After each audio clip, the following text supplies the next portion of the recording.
I'm Bishop Peter Gatimu. We've prayed. Thank for the prayer. And now we want to embark on this message. How do you open up to God's power? Because that's the main problem. God's power is there. You know it exists.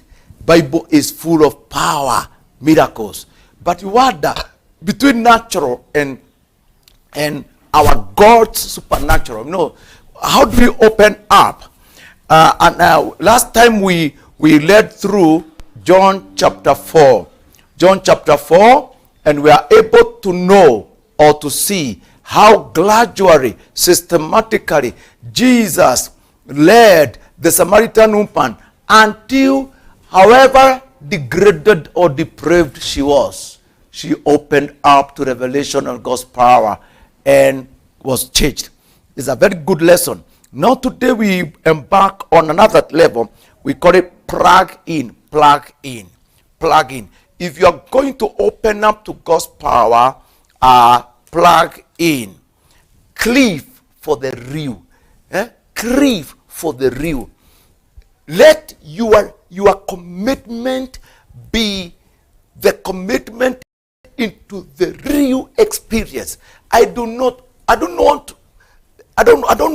the shadow of God. I want God himself. I don't want just angels. I want Christ.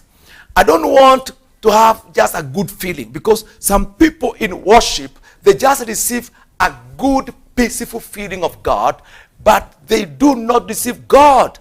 That's why people in the church who are so happy, they praise, they jump around, but still sick, still depraved, still suffering, still.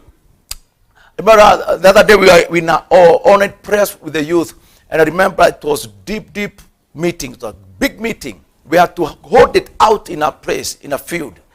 And when the power of God started moving, we came to discover even some youth who are serving in the churches, some were in praise teams. When the power of God started moving, they manifested some unique demonic connection.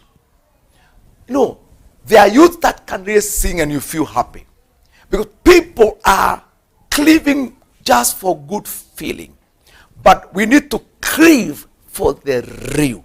So that the real of God, the reality of God, will now give us the final thing. If somebody is a sinner, repent. If one is sick, be healed. If one is desperate, be peaceful. If somebody who is undergoing some discouragement, there's an answer for that. We are going for the reality of God and how the reality of God behaves, how God comes, and how does he or what will God do when he is so real in a situation, in an altar. He must speak something about that sick woman. He must touch that heart that is so much under pain. God will impart some understanding and wisdom, discernment to people who never knew the way. Let's go to that. And that's what we are saying. One of the things that you open us to power is that we cleave for the real experience of God, not just the touch. Need God. And that's why Moses was so careful. He said, God, I need you in this